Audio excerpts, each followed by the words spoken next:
So make sure to get your YSU game ticket and your 50-50 raffle ticket for tonight's homecoming game against South Dakota State. One lucky fan will be walking out of Stambaugh Stadium with a guaranteed minimum of $10,000. Come and watch the parade at 4 o'clock and be there for kickoff at 6.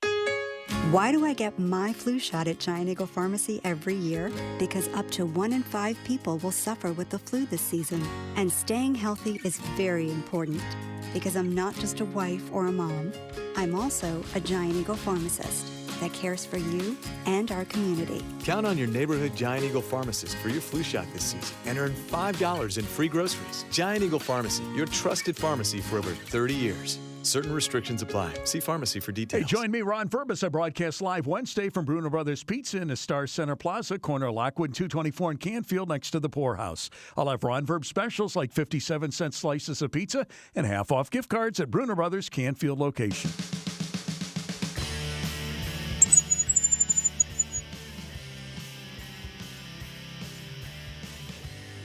All right, welcome everybody. This is the Youngstown Computer Show. I am Joe Danier, owner of Youngstown Computer, and we're allowed to do a show on Saturdays talking about things that are happening in the technology world. We open the program all show long for all of you anybody who needs a little bit of help, a little bit of guidance, or just wants to talk the topics. Feel free at any point, 330-729-9977, or you can text at 333-1570. Couple times, when news articles come out and new technologies come out and things are going on, we kind of go into that first to kind of let you know what's the pulse of tech and what is to come. We pay attention to social media a lot for sort of as a news source to be able to deliver the things that you're interested in. And you get some polarizing things about politics, and you get things that are happening in science. And I really like how that kind of stuff is being delivered, because it is context-based, and you'll find the things that you see in social media are different than everybody else because you're being hand-delivered things that make you respond and make you interact with the people who post them. So people who like technology end up liking things and commenting on things that are in a certain area, and then you get more of that kind of content. So my feed is filled with all kinds of really inspirational, all kinds of innovations that are coming up on the horizon. And I assume that all of you see the same things that I do, because it would make you feel really good about the economy and really good about, the people behind the scenes that are making all this stuff happen, because I love it. I mean, we are, to an extent, all tinkerers, right? And so we dabble in things that interest us, and we spend too much money in areas that interest us, because that's really, we find joy in playing with this stuff. And I don't care if it's like audio, video as an expression, or creative design where you can, do design rooms or houses, or, doing design work in graphics and logos, and tons and tons of ways to be able to take your creative outlets and have technology help you to, put them out to the world.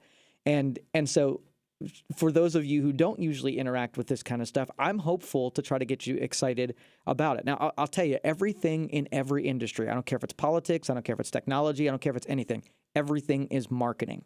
And in a polarized world that we live in, your marketing is that you're going to have, no matter what, you can have Girl Scout cookies, and you can have a full-fledged argument about Girl Scout cookies through social media, because it's all marketing. There are going to be people who like it, people who dislike it, and they're both going to think that the other one's wrong. And that's just how things, play out in our culture. And so what happens from the public standpoint, see, the public has to be in on, we have to buy into something in order for it to have traction. So we can have a technology and it comes on its infancy and there are a lot of holes in it. So you can say that about, Amazon, or you can say that about Tesla, or you can say that about eBay, or you could say that about PayPal. All of these are sort of disruptive companies that brought a technology to the marketplace. And, they had detractors in the beginning, and they were allowed to go to fruition. And then so many enterprises and industries are now built upon the technologies that most of you and most of us would have probably, blown holes in at the beginning because of their imperfections. And that's what we do as a culture. We judge all of these things and we poke holes on them. Now, probably the biggest newsmaker is the people who really like Tesla and really hate Tesla. and they're both so passionate about it that they don't like one another. So when it comes to a news article, you can always tell which of the two versions that you're reading. Either someone who's marketing the idea that electric cars are terrible, and people who are marketing the idea that electric cars are the way to go. And there's sort of the middle ground as we go forward, sort of dissipates. It gets, you can't even really, you can't really notice any common ground between the two. See, I'm an innovator. And so I don't think any industry should have any kind of, any protections against somebody disrupting it and ruining someone's foothold. Now, you can go back to, cable and telephone, where none of the cable companies or none of the telephone companies would have built infrastructure in your neighborhood had it not been for states and cities giving them sort of exclusivity to the neighborhood. So I'm not going to put $1 million worth of infrastructure if after I put the infrastructure in, somebody else can come in and take advantage of what I just did. Same thing like with the drug companies, and same thing with any other innovator. So you have this long track of I'm going to lose money for the hope that I'm going to be able to reclaim my money for a period of time, right? And that's how innovation, the model for innovation should happen. So you had Amazon. Amazon lost money for 10 freaking years. 10 years, lost money. And people who just experience Amazon today cannot even imagine Amazon, the profile of Amazon ever being in a position to lose money. They manufacture, they print it, right? And so, but same thing with Tesla. This morning, somebody sent me an article and said, hey, Tesla lost 480, record-breaking, 100,000 cars sold in this quarter, and they lost $480 million. How can you have success to that level and still lose money? Well, because it's a disruptive technology that investors are funding for a period of time of loss, so down the road they can get that stuff back. And this is being done without exclusivity. There's not let's just say that Tesla said, hey, we're going to build these electric cars, but then nobody else can produce cars for 10 years while we make our money back. That's not happening. So, but you still have this polarized argument between the two, where the internal combustion engine cars, the ICE cars, really don't like the emergence of battery technology. I don't know why. I don't know if you own the stock or you just don't like the status quo, or there's too many hippies that are connected to the electric vehicle, and the smugness that goes along with it. I don't know where the hatred stems from, but still there is that kind of polarization between the two. So let me share with this article that I got sent this morning about the electric vehicles are no more clean than your regular internal combustion engines. And so they took the exhaust output of internal combustion engine and what its pollution footprint would be on the fuel that is consumed. And then they compared that to an electric vehicle who doesn't have tailpipes, but it has batteries. And those batteries have to be charged. And there's an electric company that has to send electricity to your house to charge those batteries. And that electricity is being produced by either nuclear, natural gas, or coal. Especially in our area, we're mostly natural gas. So you take the footprint of the natural gas and say, okay, well, we're going to say the exhaust that it took to produce the electricity that charged your batteries is X, and then the product of emissions that came from the manufacturing of the battery is Y, and then the pollution from the manufacturing of the body is Z, right? And you add all of that up, and then somebody can come to the conclusion that when you take all the production output, that it is actually dirtier to have an electric vehicle than it would be an internal combustion. And so where I can appreciate the mathematics that's going on, where we're trying to get sort of the metrics and we're trying to be able to compare these things straight out, where, it's a disruptive thing. It's sort of changing the way that is. We got to make sure that that's a pathway that we all support as the public. And if it's an equally as polluting vehicle, well, then all the people who think that it's green energy, that it's really not. It's heavy on technology. It's more expensive because of that. And it's convenient because you plug it in your house rather than going to all of the fuel stations. So you can see there's so many things that get changed as long as you allow Teslas and electric vehicles to take a bigger and bigger share. I mean, what are fuel stations going to do that sell gas when a majority of the cars don't use gas? What's going to happen to all of the vendors that support those gas stations and all of the marketing that those gas stations spend and all of the other things that you sell when you're at the gas station? Well, this sort of reminds me of Napster days, when if we know that in the future half your customers are going to turn into different customers, then it's your job as a business to start accommodating what's going to happen in the marketplace. Or you can stifle it. You can run your marketing and say, hey, I'm not comfortable changing my business model. I like my business model, so let me spend money to try to make people that are running around not buy electric cars so I could stay comfortable in my model. And that's where we come down to. The polarization might not be hatred for the product, but hatred for the change. And I think that, when in any industry, honestly, if somebody comes along and they say and do something different, they're given like this really narrow window to prove that it's a better concept. And I can guarantee you, whenever you do something new, it's never going to be as good as the old, no matter what. So if the compact fluorescent lights, this was the thing. So we had these incandescent lights that were terrible energy wasters. It used electricity, threw off a bunch of heat, wasted a ton of power by using incandescents. And everybody knew that fluorescents were better, but we didn't have a better bulb that could compete for the price. So I'm either going to pay 30 cents for a bulb that wastes a ton of energy. I'm going to pay $13 for one that wastes significantly less. You've got to then go out to the consumer and say, hey, you go buy this bulb that costs 100 times more than what you're used to spending, but do it for the electricity cost. And you look at your electricity bill and saying, okay, well, that bulb will never, ever in a million years pay for itself. I will never be able to claw back enough power consumption, to pay for that bulb. So why would I do it? I wouldn't erect a wind turbine if the cost of purchasing the wind turbine will never be paid for by the energy savings that it would produce. I would never buy a solar panel that would take a lifetime to be able to pay for itself. You can see how all of these equations equal. In the beginning, none of these things make sense. And if you were to judge the entire technology based on how they make sense today, it loses every single time. But when you start incorporating, so, we did solar panel experiment at my house. I set up a couple solar panels, and the guidelines were it had to be simple enough setup that anybody could do it. So anybody can grab a couple of solar panels, anybody can do a charge controller, anybody can do a power inverter, and anybody could do a battery bank. Build a battery bank, power inverter, charge controller, and a couple of solar panels, and you're on. So the charge controller, basically, when you're receiving power, it's charging a battery, and the power inverter takes DC and converts it to AC, so you can actually run things. And what I noticed is I had this battery bank that was capable of charging things, but when I plugged small things in it, like light bulbs, I can get 8 hours out of a light bulb. But if I plugged something in like a sump pump, I would get a couple hours, maybe 1 or 2 hours out of that sump pump because it consumes so much more power. So I'm going around and looking at different appliances, and I'm noticing our refrigerators are sort of like our light bulbs, where since our electricity is so plentiful and since it's so cheap, then we don't really concern ourselves with making our refrigerators that use less power. In fact, we put more power into them, and we make condensers more powerful, and we make them bigger so that there's more there's more surface or more inside space to keep cold. And so we end up, I couldn't run my refrigerator on my little solar bank because it uses far too much power. So if we had a concern at saying, even though we don't have to, let's let a company innovate, try to make a refrigerator that uses far less energy, right? Guess what the first iteration would be?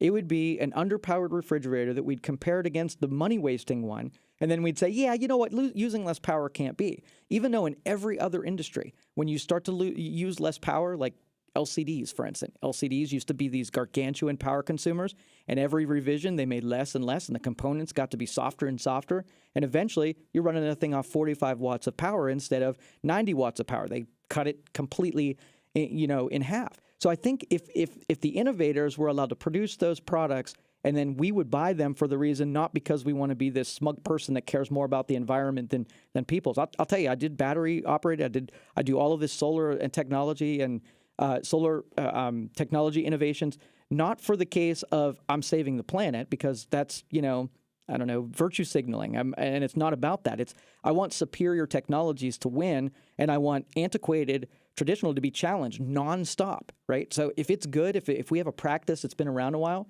I think it needs to be challenged to see if we could bring it up to today's standards and give it enough time to be able to mature so that, old could be made better. And that's the one thing I hate about our marketplace is that we're so ingrained on what's familiar to us that we shy away from what's new and we try to poke holes in the innovators that are coming up and hold them to the same standards that people who've been producing 50 years in the marketplace are. And that's just not fair. I'm a consumer that I'd be willing to buy a product that was, I'm not going to call it substandard, but it's sort of on that track where it's not quite as good as the energy user or energy waster. So my incandescent bulb, 60 watts, but it made everything bright. And then I bought the 13 watt version, and it took 25 minutes to warm up so that it was half as bright as the old one. Well, somebody's got to buy that first iteration of the bulb, or else we never get to the LED version that's brighter and consume less power because we were so hung up on being that intermediary between the two. I can tell you electric vehicles are probably where we're headed. If we're not going to do hydrogen powered, so back in the 90s, there was a couple companies that were experimenting with producing electricity from these hydrogen generators where there was zero emissions and you owned your own power company. Your car basically ran for 20 years without any kind of fuel. And your house, you put this box on the back. It uses hydrogen and it goes through a process to make electricity out of it. And then so you were basically off the grid and produce your own deal. Do you see any of those things being produced today? Of course not, because they were very expensive in the beginning. They didn't have enough people that bought into them. And people who were traditional producers bought the technology and they set it on a shelf. So you go look what Daimler Chrysler did with the car version of it. And I forget who bought it, but Plug Power was the one that we followed in the 90s that did the same thing, but just with the home version. And that was shelved as well. And so these technologies, they have lots of room to run. If we as the marketplace would take it a little bit easier and say, hey, you know what, this coming up technology, let's give it a runway. Let's give it some ease into the marketplace and not be so quick to try to destroy these companies that are just challenging the status quo. Because I'm all about that. That's what innovation is. These technologies have so much room to run. All right, 330-729-9977 is the phone number. You can text me at 333-1570. I'll be checking those text messages throughout the program. We're going to take this break. We'll come back, take some of those calls. 330-729-9977. You're listening to the Youngstown Computer Show on 570 WKBN. I'll be back.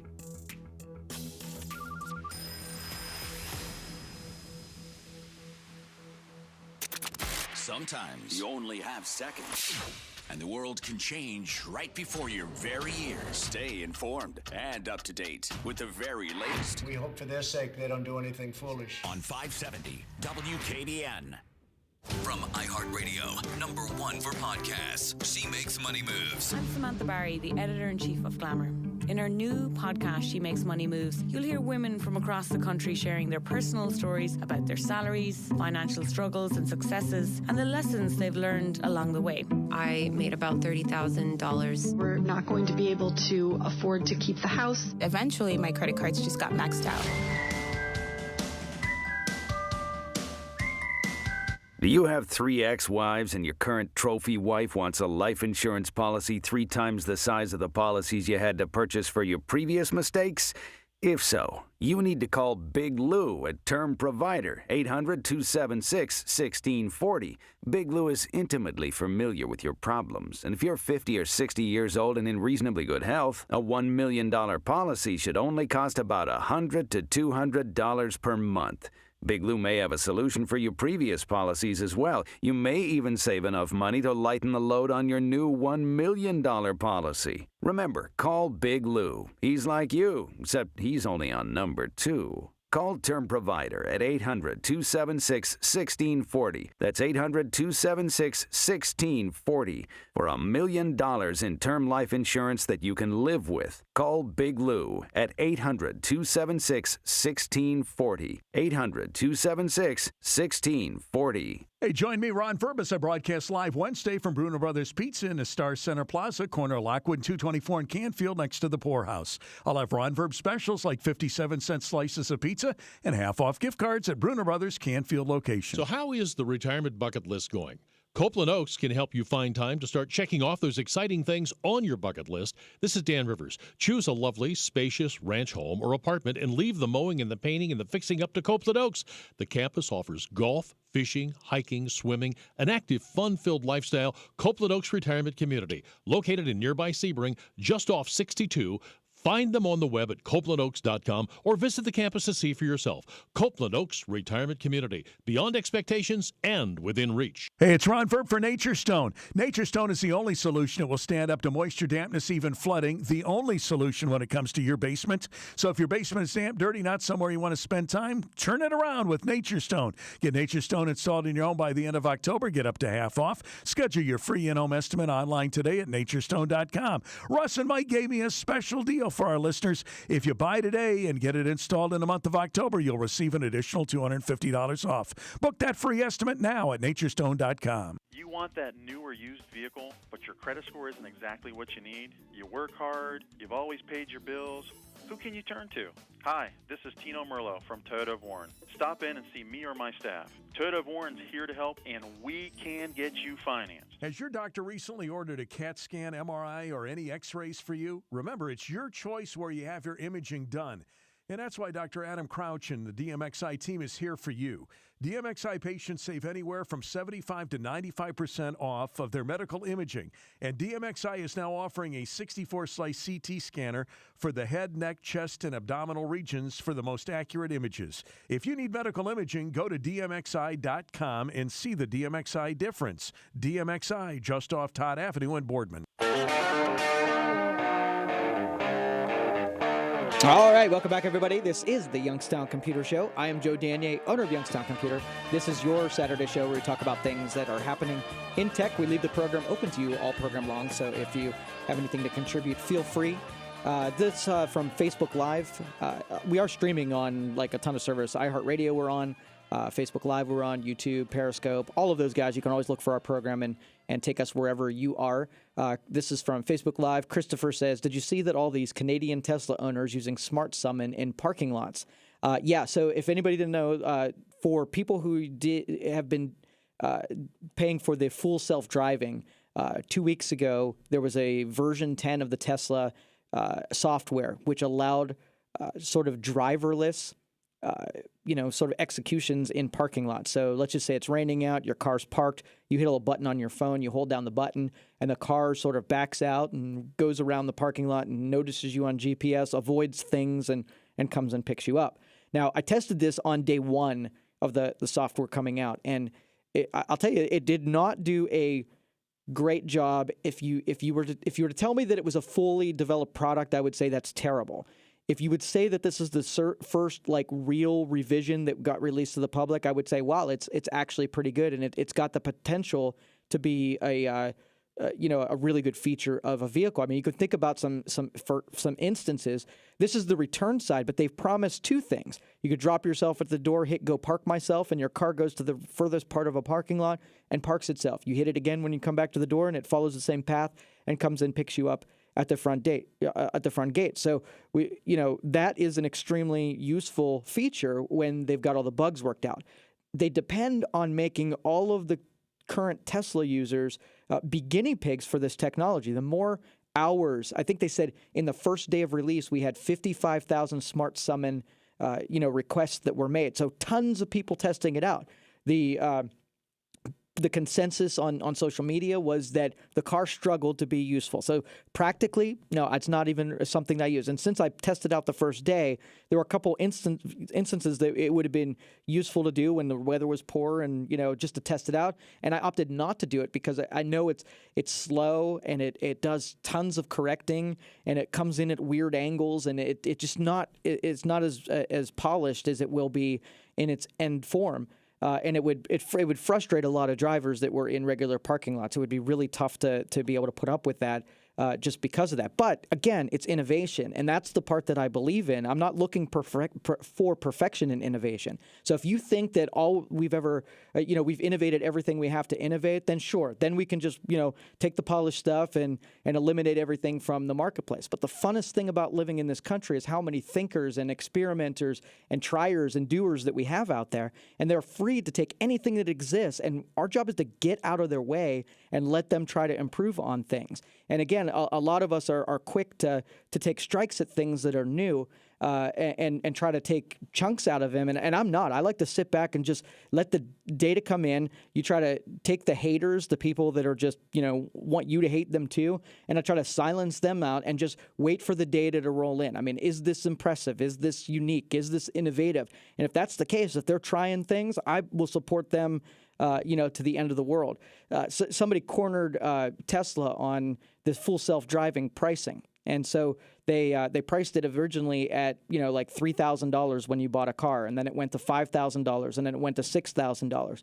And they're telling you about every month that this full self-driving thing is going to go up in price. And while people along the path that paid for it a long time ago really never got a product for their original $3,000 or $5,000 or $6,000, and they're starting to squirm. Well, you're kind of investors, private investors in this company that got the chance to privately finance a part of technology. So if you have to sort of become familiar and okay with knowing that you're paying for a product that somebody else knows or telling you that isn't perfected yet. All right, 330-729-9977. We'll come back from this break. We'll take your calls. 330-729-9977. You're listening to the Youngstown Computer Show on 570 WKBN.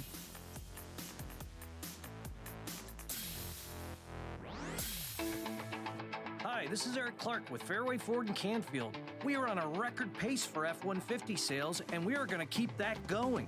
What that means is Fairway, your F-150 leader, gets more trucks from the factory because we sell more. We sell the most because of price, service, and a simple no-haggle sales process. See us at fairwayfordohio.com or 330-533-FORD. Fairway, that's the way we do business.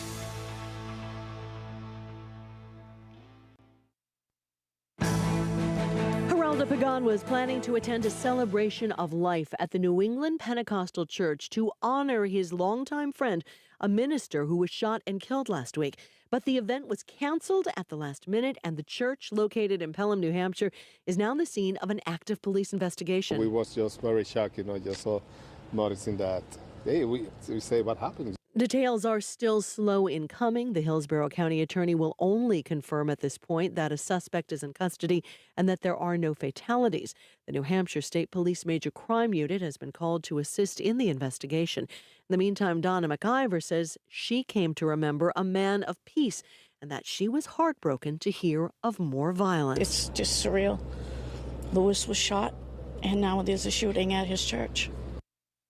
Authorities are expected to provide more information. A briefing is expected to begin at any minute. Daria Albinger, ABC News.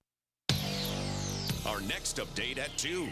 From the O'Charley's Digital Studios. $9.99 menu, 9 great meals, 1 great price. O'Charley's. Need a furnace checkup? Call Mazza Heating and Cooling in Girard, your factory authorized Bryant dealer. A cooler Saturday on the way. Highs only going to be reaching the upper 50s. Clouds and rain will decrease by the afternoon, leaving us with mostly sunny skies for your evening. Overnight, temperatures fall to the upper 30s with patchy frost possible. In the Storm Team 27 Weather Center, I'm Alexis Walters. A special 50-50 raffle at tonight's YSU game will have one lucky fan walking out of Stambaugh Stadium with a guaranteed minimum of $10,000, courtesy of Rick's Boot Factory Outlet. The winner must be present at the game, so make sure to get your YSU game ticket and your 50-50 raffle ticket for tonight's homecoming game against South Dakota State. One lucky fan will be walking out of Stambaugh Stadium with a guaranteed minimum of $10,000. Come and watch the parade at 4 o'clock and be there for kickoff at 6. Are you ready for flu season? Visit the pharmacists at your neighborhood Giant Eagle Pharmacy for your flu shot today. It's your best defense against the aches, chills, fever, and the worst symptoms flu season has to offer. Plus, with your flu shot at Giant Eagle, you'll earn $5 in free groceries. So get ready to keep yourself and your family healthy this flu season and earn free groceries with the flu shot at Giant Eagle Pharmacy, your trusted pharmacy for over 30 years. Certain restrictions apply. See pharmacy for details. I'm Nick Soboleski, a Select Quote agent with a true story that could save you hundreds of dollars a year. A woman named Linda just called. Her husband, Ray, has a $300,000 group life insurance policy, but is changing jobs and can't take it with him. Well, I shopped the many highly rated term life insurance companies we represent, like Prudential and Mutual of Omaha, and found Ray, who is 41 and takes medication to control his cholesterol, a 10-year, $500,000 policy for under $27 a month. That's almost twice the coverage for less than half of what he had paid. If SelectQuote hasn't shopped for your life insurance, you're probably paying too much. For your free quote, call 800-589-5599. That's 800-589-5599. 800-589-5599. Or go to SelectQuote.com. Since 1985, we shop, you save. Get full details on the example policy at SelectQuote.com/commercials. Or price could vary depending on your health, issuing company, and other factors. Not available in all states.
All right. Welcome back, everybody. This is the Youngstown Computer Show. I am Joe Danier, owner of Youngstown Computer, and this is your Saturday show.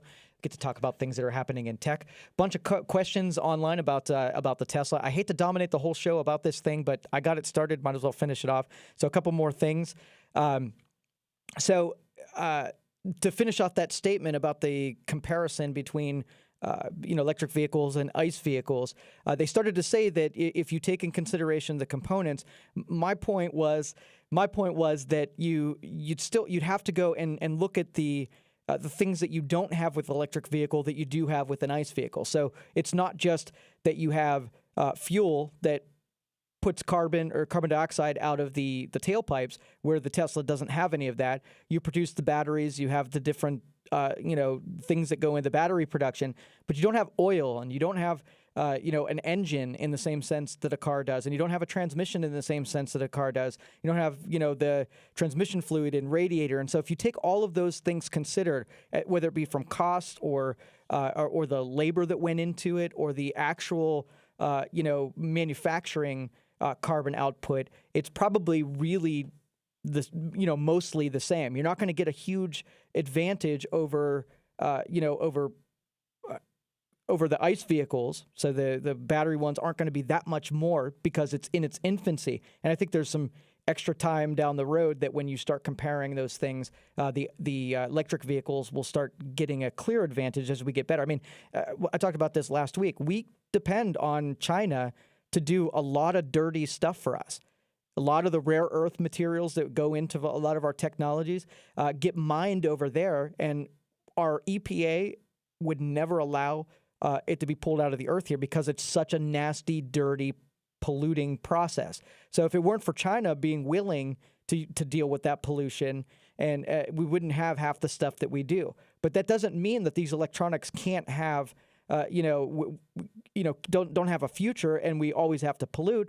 We just have to innovate in a way that we're able to do the same things, but in a constant, let's pretend that China goes away and they're not a trading partner. We can't get into those elements. Then what? Then we're harvesting from meteorites, or we're finding ways of doing it here. And that's when the real innovation starts. As long as things are cheap and plentiful, right? We can't spend money to go combat something that's already super cheap. And that's the point, is that these companies are doing things like, Tesla and Amazon decided they're going to lose money for 10 years before they will ever end up clawing a dime back. And we got to be knowing that that's the business model of today. Innovators are going to lose money for a period of time until they don't anymore, right? And then they make back their investment after the thing is tried out and polished up and whatever. And we all get to be participants along the way. And I'm one of those ones. Like I said, my point before was just to be as supportive as I can to the innovators who are doing the hard thing. And last comment about Tesla, I promise. One of my favorite, on the way here, we had one of those little Scions that pulled up next to me and revved his engine. And this is one of my favorite parts about the Tesla because it doesn't look like it's as ballsy as it is. And you got this immense amount of torque that comes from when you mash on that gas pedal, you go almost like the roller coasters at Cedar Point. When they hit the button, you take off like a bullet out of a gun. So on the whole shot, you will always get it. So when these guys come up and rev me, and I'll do I'm not interested in a drag race, but it's just hilarious when you punch it and they punch it, the difference in how fast you can get ahead of them. On the way here, one of those little Scions did that to me, and I was just laughing, and that was my favorite part. Anyway, so sorry, Mr. Scion out there. I didn't mean to dust you with my little old Tesla. But I'm not mentioning Tesla anymore. Let's move on topics. Those of you who have been keeping an eye on Bitcoin and its values, every week somebody asks me about it, if I still pay attention to it, if I'm still involved in it, what I think it's going to do. And for the last 4 years, it's done exactly what we expected it to do. And the way that I explain it to people, and the reason that anybody who knows anything about finance stays about 1 million miles away is because this is the most binary technology that there is. It's either going to be worth exactly what I say it's going to be worth because it has to, or it's going to be worth nothing. And there's not going to be much difference in between. And the reason you can't hang your hat on that is because it has just as equal a chance of it being zero as it is to be exactly where it is. Now, it hasn't gone to zero, but it could. It could tomorrow. And it doesn't mean when it gets to $100,000 a coin, that means that it's any better. It's still, at any point, could go to zero because it requires participation. And it's got that radioactive feel about it where the smart money stays quite a distance away from it. The dabblers make a little bit of money, and the big guys, right? The smaller guys are more plentiful, but it's small amounts of money spread over thousands of millions of different people. So many scams are in there, so you got to be so super careful. There's no regulation. So if somebody takes advantage of you, it's not like you're going to call somebody and they're going to come to your aid and claw some money back for you. It doesn't work that way. It's on you to know about the technology enough to protect yourself. I've been stolen from. I know what I'm doing. I know how the technology works. I've been stolen from, and I dotted every I and I crossed every T, and I still got stuff happen to me that there was somebody smarter than me. So you really want to take your time and get and warm up to the technology if you want to entertain it. Right now, we're about a neutral. Okay, so it's about $8,300 per Bitcoin. When we first started talking about Bitcoin, I started buying these things when they were $25 a coin, and they've been as high as $20,000 a coin. And as long as the thing exists, it's going to follow a pretty predictable pattern up to its value. But again, that doesn't mean it's going to hold its value because it could go to zero tomorrow, and that's it. It's done. As long as if there's no one willing to buy your coins, you're going to have this digital coin that's no better than monopoly money. So that's why you got to be super aware. I mean, and the couple years that we did mining, we did arbitrage between marketplaces, and we also just bought coins straight out. And we went through all of the different processes. It is a very intensive marketplace where you have to really know what you're doing. The onus is on you to be smarter than everybody else out there. And I will tell you, there is a ton of people that are smarter than you out there. So if you're going to do Bitcoin, be really safe. But pricing wise, I have this spreadsheet 4 years ago that plotted where Bitcoin would have to be in order to stay relevant. And it has stayed course. It's had some pops, it's had some bubbles above, and it's gone below, but it's stayed on a trajectory exactly what my spreadsheet said it would be 4 years ago when the first entry was $16 on my spreadsheet. And right now it's supposed to be around 7,500, and then the next one's 1,500, and this is like exponential growth. So you can just see, if you plot my two figures there, you could see that as it halves, as the value halves, it has to also double. So halving to doubling to doubling to doubling. You can see every halving, you got to have a price at least double what it was before in order to keep the participation for the people who are mining this stuff in the game. Otherwise, you lose them. If you lose them, you lose the whole system. So again, not smart money being in Bitcoin, but it's still, again, an infant technology that I don't, honestly, I thought that the practicality of Bitcoin would reveal itself by now. Because it's proven out that it's, I thought there would be more consumer products based in either blockchain or Bitcoin up to this point, and there just really hasn't been. It's just it's a mode of money. How I explained it to this guy this week is that there are countries in the world that do not trust their own government, so they use Bitcoin as a protective mechanism against the economies in their own home countries. So where we can't find a lot of utility in Bitcoin, countries that don't trust their own currency, like their currency could be devalued and spread on the street and be worth nothing tomorrow, and their government would just create another one, and everybody would lose their value and no one would care. But if they put it in Bitcoin, because you can do it, on the sly, and you can get your Bitcoin and safeguard it against that. So you have countries that are on those bottom rungs supporting the values, and then we in the United States get to see and say, hey, we're buying and selling, but we're not like using. Where's the utility here? And so, like I said, it's in the broader world, it's filling the void of a central bank that has sort of individual consumer protections built in only because it's deregulated and decentralized, where nobody can come in and destroy your value through government intervention or regulatory intervention. So there's the 401 on Bitcoin. Again, it's right about at value. So if you buy it today, it's not really at a bargain. It's just where it's supposed to be. If you're playing the long game, you know that if you buy in right now, you bought at value, and if it does what the spreadsheet says that it should do, then it doubles up or it doesn't. Either way, it's like I said, it's Bitcoin. It can do anything it wants. All right, 330-729-9977. Last week I was telling you guys about an event we were planning up at Cafe 422, and we did it last night, and it was awesome. It was amazing, and we're going to do more of this kind of stuff. My belly's on fire on these kind of things. Nick, if you've met him, he does commercial services. He is really good with the entertainment side, the music side. He's a professional DJ. He really takes this serious. His production is amazing. So he and I partnered on putting on some events, befriending some local restaurants, and then moving around and bringing entertainment venues to different restaurants. And so we picked Cafe 422, had no good reason to extend the invitation to host our pilot, our version 1.0 at their place, and they did graciously. They were so good to us, and we want to thank them. It worked out for them because it's a chance. No matter what, it's a chance. These restaurants have to staff it, have to serve it.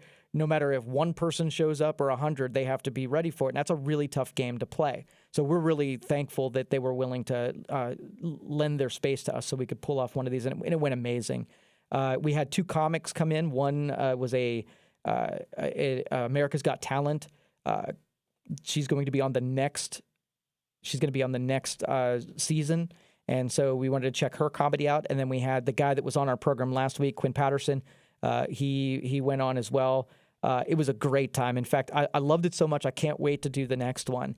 And so we're always open for not only places that will host us like Cafe 422. We're going to do another one with them, no doubt. We're not going to do it every month there, but we're going to definitely do more than one at Cafe 422 because their venue is perfect for it. But we're also looking for acts, things that are good entertainment that we can bring to these. So some sort of my ideas where we did the comics. Magicians would go well. Acoustic music, people love during dinner settings listening to some cover music with an acoustic guitar and a guy behind a mic that has talent. I'd love to get some of those. We started working with the Millennial Theater Company to potentially write a script for a production, an hour production, so that after dinner you have some theater that we can do in that kind of a setting. So I started that conversation with them. That would be a cool one.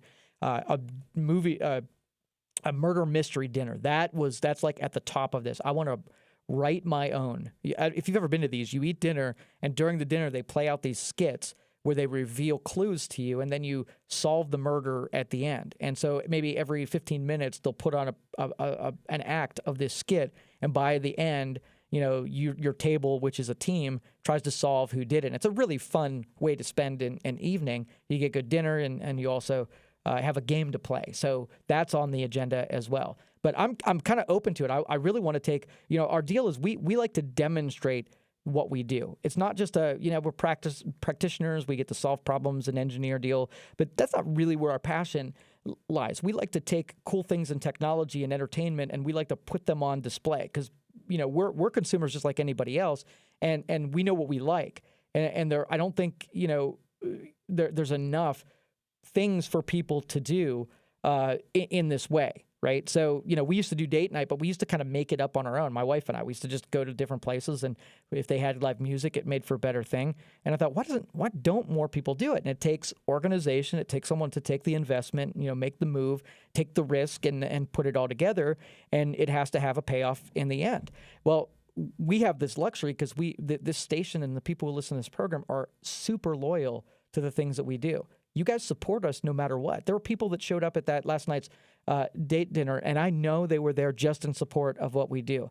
I appreciate that because that warms my heart when people, take a chance on you and show up just to be in support. And then what the best thing was that we hit a home run with that, with the comics that we had there.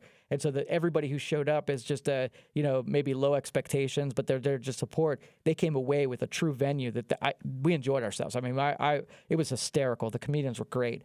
And again, we had good dinner on top of it, but we nailed it. So that kind of lets us do another one. I mean, it could have gone totally the opposite where, hey, date night is good in theory, but we put it out there and nobody was really interested. We had a successful one in spite of being on a Friday with Friday Night Football and a bunch of other venues going on. And we did that specifically because, that restaurant, I'm sure, had the same deal where it's a Friday night and they were competing with all kind of other venues.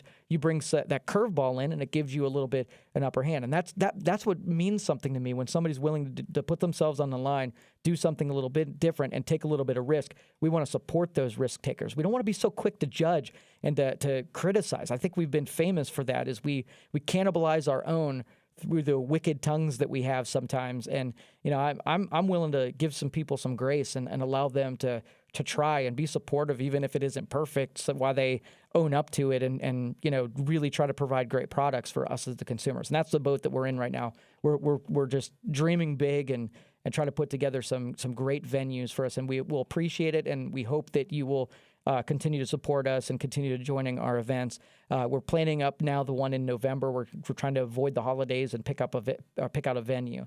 So stay tuned. We'll make sure that when we come up with something, we'll mention it through our social media. And that's probably the best way to connect with us. We're first to put things on social media because it's the easiest way just to get to information. We'll do traditional things. We want to make sure we support all of our television stations and our radio stations with the ad revenue because they get the word out. We're still, that is our way of information distribution in this area. And a lot of void to be filled with the disappearance of the Vindicator too. So we want to make sure that we help those traditional guys stay in business and make a buck too. All right, we're going to take a break. 330-729-9977. You're listening to the Youngstown Computer Show on 570 WKBN. I'll be back.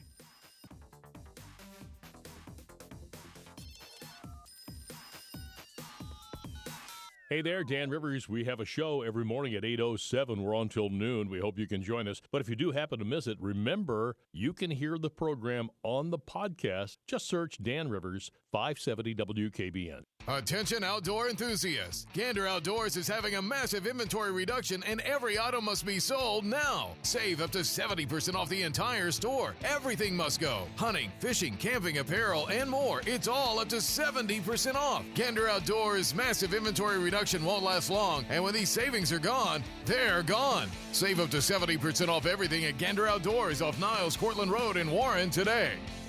Exclusions apply. See store for details. Offers expire 10/20/19.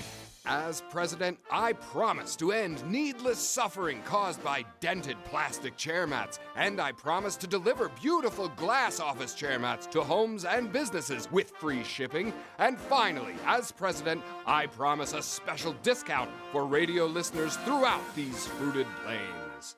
Hi, this is George Pardo, president of Vitraza, America's #1 supplier of glass office chair mats. Let me just say this, I promise, a Vitraza glass chair mat will completely transform your office. It will never dent, and our specially coated glass is beautiful. Visit us online at vitraza.com. That's V as in Victor, ITRAZZA.com. Radio listeners save 10% on any glass chair mat with promo code PRESIDENT. Here's our website again, VITRAZZA.com. Use promo code PRESIDENT to get 10% off. Vitraza.com. It's Heidi Summers, health and wellness expert with your local health update. I get so many emails and calls about CBD, the incredible oil from the hemp plant that's being used to provide relief to millions for joint discomfort, inflammation, and nagging injuries. It's the most talked about alternative health breakthrough in years. The CBD product I always recommend comes from CBD Labs, the gold standard of CBD. CBD Labs oil goes to work fast to relieve your discomfort and deliver the results one thought nearly impossible without a prescription.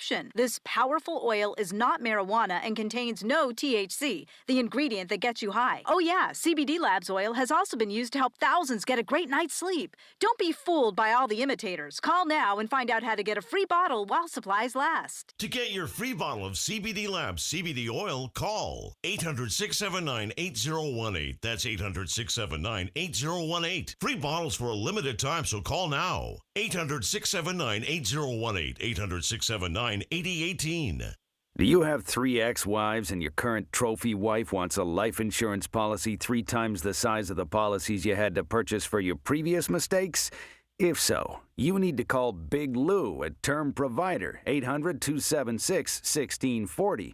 Big Lou is intimately familiar with your problems, and if you're 50 or 60 years old and in reasonably good health, a $1 million policy should only cost about $100 to $200 per month. Big Lou may have a solution for your previous policies as well. You may even save enough money to lighten the load on your new $1 million policy. Remember, call Big Lou. He's like you, except he's only on number 2. Call Term Provider at 800-276-1640. That's 800-276-1640 for $1 million in term life insurance that you can live with. Call Big Lou at 800-276-1640. 800-276-1640. I'm Aaron Mankey. In this season of Unobscured, we'll trace the path of the spiritualists who followed the voice of Andrew Jackson Davis. Over the course of the 19th century, spiritualism became a kaleidoscope of novel beliefs, courageous people, and world-shaking events. iHeartRadio is #1 for podcasts, and it's easy to see why. Find the newest season of Unobscured on the iHeartRadio app or wherever you get your podcasts.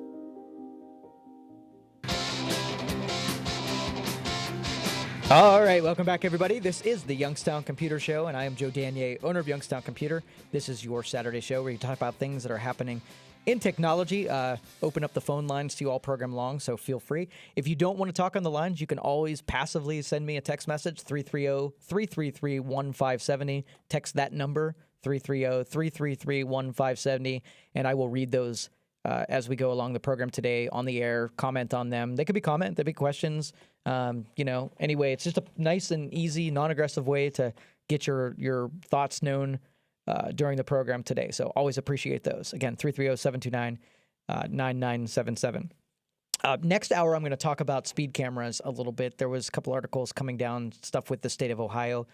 So those of you who are interested. Now, the good thing is in the car that I drive, it doesn't allow me to speed. So I've been completely immune from speeding tickets because I just put my car on autopilot and it stays 5 miles over the speed limit. And if the posted speed limit changes, it corrects and adjusts it downward. So it just kind of does its own thing.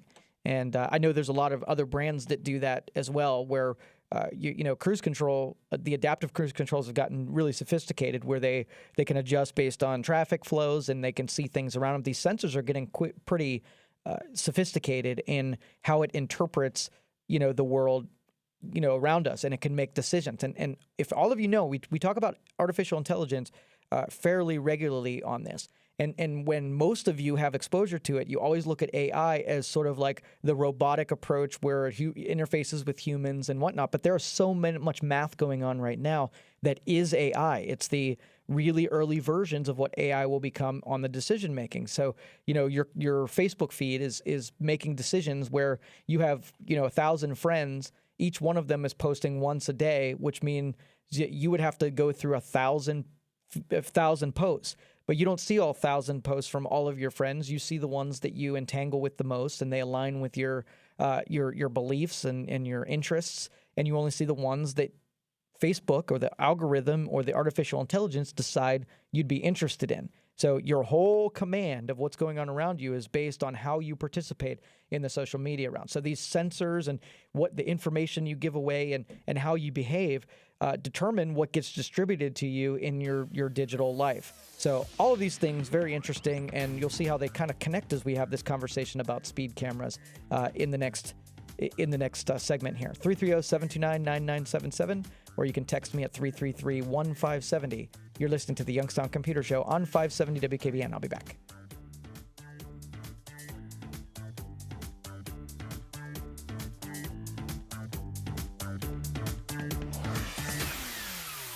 Hospitals and major healthcare providers want you to believe one thing. They want you to believe you do not have a choice when it comes to medical imaging. Hospitals can hit you with thousands of dollars in medical bills. Don't listen. Go where so many have gone and have saved thousands of dollars on their medical imaging. DMXI. You don't have to pay those ridiculous hospital fees. DMXI is here to help you. It's your decision where you have your imaging taken. Trust DMXI. Go to DMXI.com or stop in at their local location just off Todd Avenue in Boardman. Why do I get my flu shot at Giant Eagle Pharmacy every year? Because up to 1 in 5 people will suffer with the flu this season. And staying healthy is very important. Because I'm not just a wife or a mom, I'm also a Giant Eagle pharmacist that cares for you and our community. Count on your neighborhood Giant Eagle pharmacist for your flu shot this season and earn $5 in free groceries. Giant Eagle Pharmacy, your trusted pharmacy for over 30 years. Certain restrictions apply. See pharmacy for details. On AM and thousands of devices, including Amazon Echo, Google Home, and Sonos. With our iHeartRadio app, 570 WKBN, Youngstown. It's 2 o'clock. From ABC News, I'm Daria Albinger. A deadly construction accident in New Orleans. One worker has died. At least 18 others are injured when the Hard Rock Cafe Hotel partially collapsed this morning. The city's EMS says a crane slammed into the building, that the building is still unstable, and there could be a secondary collapse. 3 additional workers are unaccounted for. A Pentecostal church in Pelham, New Hampshire was supposed to host a celebration of life today for a minister who was shot and killed last week. Instead, it's a crime scene. It's just surreal. Lewis was shot, and now there's a shooting at his church. That is a woman who was there to remember a longtime friend. Authorities say a suspect is in custody and that there are no fatalities. Lowell General Hospital, meanwhile, is confirming that it's received at least 1 patient. President Trump tweeting today that Rudy Giuliani is, quote, a legendary crime buster and the greatest mayor in the history of New York.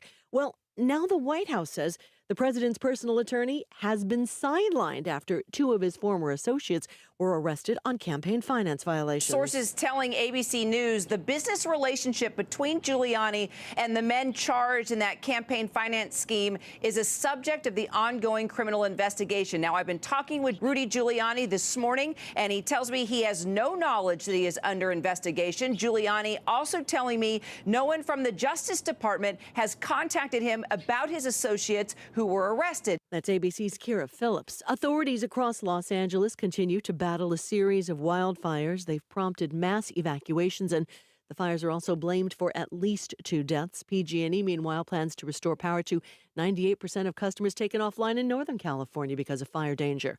You're listening to ABC News. Here's what's happening.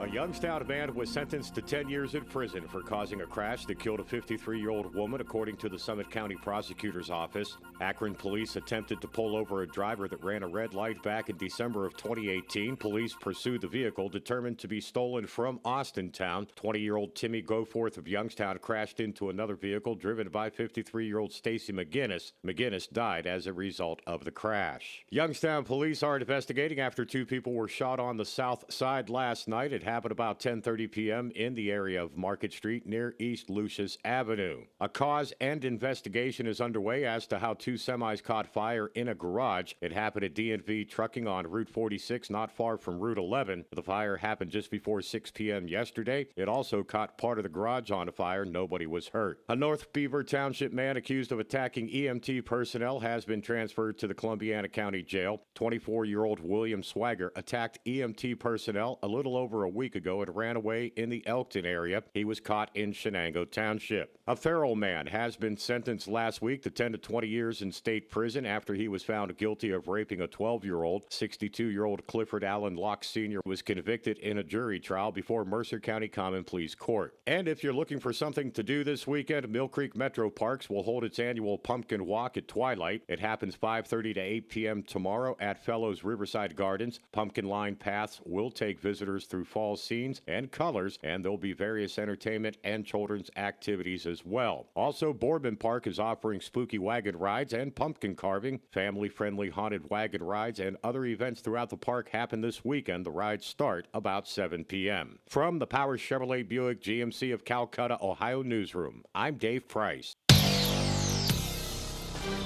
For your home or business, call Mazza's Heating and AC in Girard, 330-545-6063. Your factory authorized Bryant dealer. Now, the Storm Team 27 forecast. A cooler Saturday on the way. Highs only going to be reaching the upper 50s. Clouds and rain will decrease by the afternoon, leaving us with mostly sunny skies for your evening. Overnight, temperatures fall to the upper 30s with patchy frost possible. In the Storm Team 27 Weather Center, I'm Alexis Walters. Hey, join me, Ron Furbus. I broadcast live Wednesday from Bruno Brothers Pizza in the Star Center Plaza, corner of Lockwood and 224 in Canfield, next to the Poorhouse. I'll have Ron Verb specials like 57-cent slices of pizza and half-off gift cards at Bruno Brothers Canfield location. A special 50-50 raffle at tonight's YSU game will have one lucky fan walking out of Stambaugh Stadium with a guaranteed minimum of $10,000, courtesy of Rick's Boot Factory Outlet. The winner must be present at the game, so make sure to get your YSU game ticket and your 50-50 raffle ticket for tonight's homecoming game against South Dakota State. One lucky fan will be walking out of Stambaugh Stadium with a guaranteed minimum of $10,000. Come and watch the parade at 4 o'clock and be there for kickoff at 6. You want that new or used vehicle, but your credit score isn't exactly what you need? You work hard, you've always paid your bills. Who can you turn to? Hi, this is Tino Merlo from Toyota of Warren. Stop in and see me or my staff. Toyota of Warren's here to help, and we can get you financed. Stiefel is a full-service firm offering a wide range of investment vehicles and services. Stiefel, with 3 offices in the Valley, with experienced advisors assisting you. Information, visit stiefel.com or call 744-4351. Stiefel Nicholas Incorporated. All right, welcome back, everybody. This is the Youngstown Computer Show. I am Joe Danier, owner of Youngstown Computer, and this is your Saturday show where you get to talk about things that are in tech. A question that came in, how does Bitcoin actually work? So we started talking about Bitcoin in the last segment, and somebody wants to know how it actually functions, and there's a lot to it. So I will give you sort of like the 5-cent tour of how it functions, because when you think of these abstract things like digital currency, your relationship with it could be transactional, where it's just you bought it and you sold it and it was just a thing. You don't really understand where the thing came from or what makes it a thing. So I'm gonna sort of go down that rabbit hole a little bit. So let's just separate you from the buyer and the seller. The first thing you need as a participant in the Bitcoin network is a wallet. Okay, so you download this wallet, and it's basically an application that interfaces with the Bitcoin network. And what it interfaces with, what makes it a wallet, is you download the entirety of every transaction that's ever happened in the Bitcoin world. So when you download this wallet, it is a gargantuan, like 6 gigabyte application. And in that, every transaction that's ever taken place for Bitcoin downloads with that wallet. Now, you are an active participant, right? Because you have a copy of every transaction that's ever happened in the Bitcoin world. When it's decentralized, which means that there's not a centralized servers in someone's business or in a government office somewhere, you are a participant. You have a copy and your neighbor has a copy and somebody else has a copy. Agreement between copies is what keeps it decentralized, where if I could go in there and edit my transaction log and put a transaction where I have 100 Bitcoin, it's not going to match everybody else's transaction log, and mine will be rejected because it has to have confirmations where it takes other people that's part of it and compares the transaction history with theirs.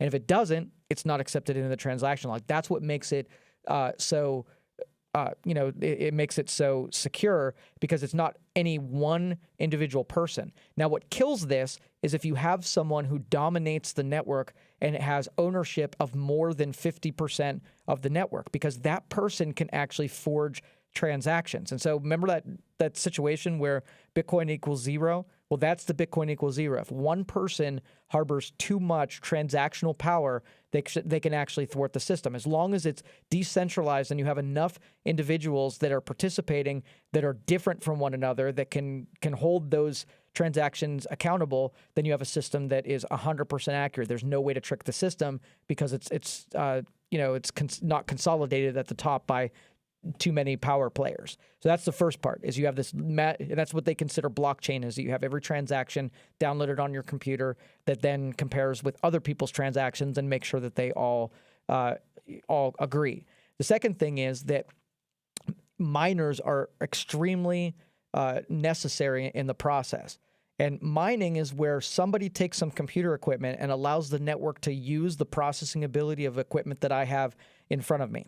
And so I allow it by putting settings in there, and then transactions roll through my hardware, and it's able to, and you can actually team up with other people in a pool, and then all of you are simultaneously working on these transactions. And these transactions are basically just taking really sophisticated encrypted files and decrypting them, right? And then when they're decrypted, it's very logical. Like if you had, this is the way I tell people, many more digits, but if you had a 3-digit number, 0 to 9, like a combination log, 0 to 9, 0 to 9, 0, how many different combinations before you would get it? Well, if the answer is 326, the answer would be that you're going to solve it on the 326th try, because you're going to go 0, 0, 0, 0, 0, 1, 0, 0, 2. So through the processing, it tries different combinations until it finally gets to the point where it was the right transaction,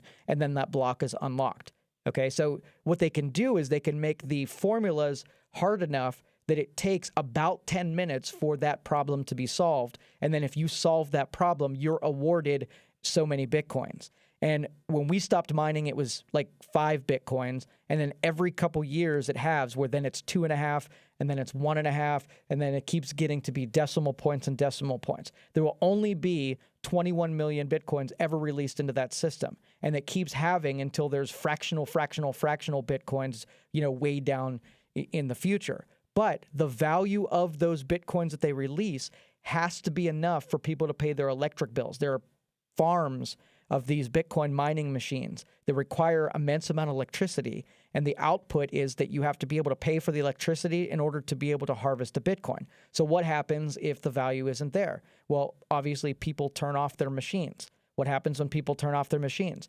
The formula gets less hard to solve, and then more people are able to solve it. More rewards are be able to have. So if people drop out of the Bitcoin, the value goes up and it attracts more people into it. If it gets too many people in it, the value goes down and people are drop out of it because there isn't any money to be made. And so that, in a nutshell, is how the value is determined. It's the participation of the people who are processing the transactions, because that's really where the value comes from. It has to be worth. Now, the rest of us that are actually using the Bitcoin system, we buy something, and then our transaction goes into these logs, and these miners actually process it. Within 10 minutes, you have this result of the transaction either being satisfied, being an authentic one, and then it propagates out to everybody's transaction log, and it's entered into the record, and then the value is transferred from you to me. And that's essentially how it is. Now, as a practical utility to the rest of the network, it takes 10 minutes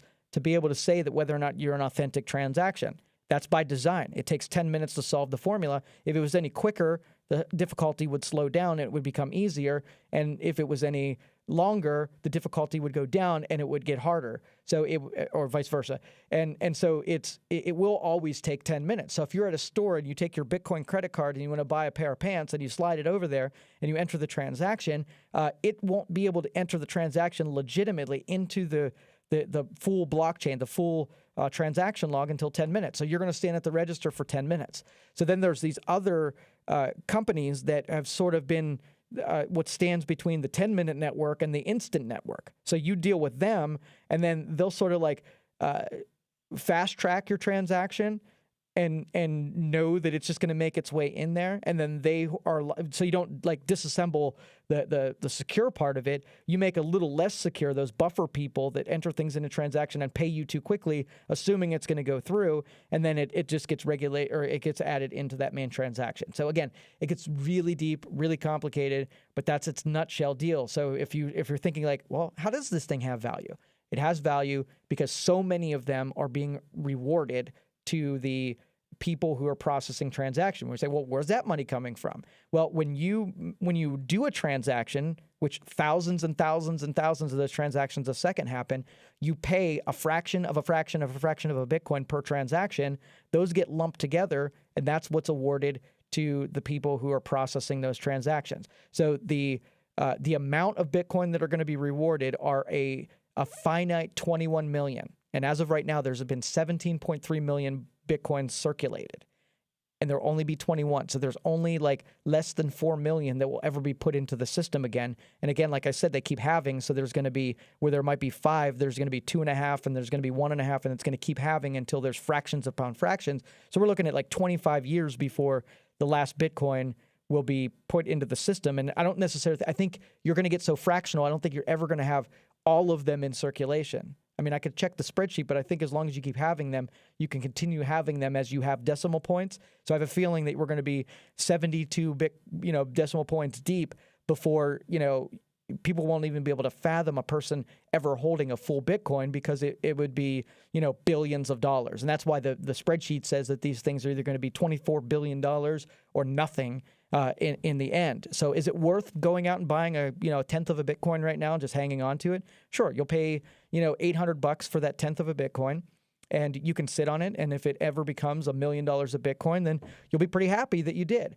And so that's what I tell people. If you want to dabble in it, that might be a worthwhile, small. Because we're talking about such a big value at the end of this. If you just buy a little bit and pretend like you don't have it and see what happens in 20 years, you might come there and say, oh, it's worth 0, and you got to be okay with that. Or you open up and say, oh, that little $800 is now worth $80,000. That could be a pretty good discovery on that day. But there has been people that have purchased Bitcoin and lost their Bitcoin because they forgot about it, how to unlock it, because it's super secure. If you lose the access to it, there's anybody that's going to be able to help you get it back because it's secure. You're not going to be able to say, hey, that's mine, somebody relinquish it. No, when it dies with you. So even the amount of Bitcoins that are usable in the system, of those 21 million, what if there's only 1 million left that are accessible? What if the rest of them have been dead and buried and lost on a hard drive and computer crashed and whatever? You can see how this thing, if it's usable, being it's finite, it's deflationary, and it also has a loss rate of probably immense. I mean, I've lost more that nobody will get access to early on. I mean, there was a guy that did 10,000 Bitcoins for a pizza, most expensive pizza in the world. Right. So again, that's sorry I went so long on the Bitcoin side.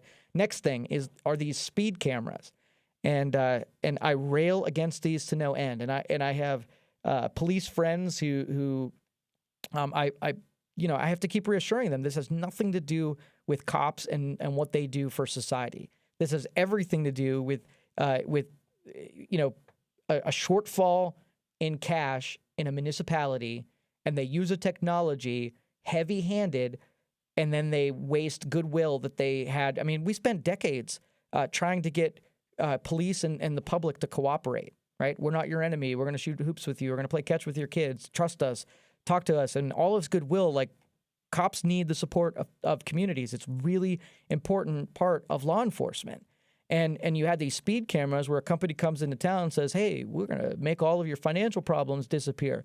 You hide on a bridge and you shoot people's license plate. They won't even know you hit them. And then a month later, they get a ticket in the mail. Can't even remember what they were doing that day. There's no way you can contest it, but they're going to pay these suckers. We're not going to make it any part of their license. And then you guys raise a bunch of money because we have the fear of the government to be able to extract that money. So that's the position of the consumer. None of that. You get one of those tickets, and how much do you have love for the police behind? You can't distinguish between the guy that's on the bridge extracting money from the public in the most shady way possible, hiding, right, and making it show up 5 days or 5 weeks later. That's shady, and so the state of Ohio, I love this, said that the money that's raised with these speed cameras are going to be subtracted from the award money that comes down from the state. So if you raise $200,000 through the speed camera program, then the state money will be minus $200,000. And the state's like, yep, you're raising your own. That's off of us.